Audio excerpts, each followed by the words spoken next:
ઓલું તમે આમને કરતા હતા એ જે પર કરવાની મજા આવી પછી એકવાર ત્યારે તમે ક્યાં જઈ રહ્યા છો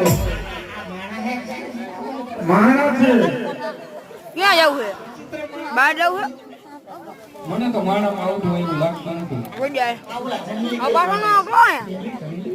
હા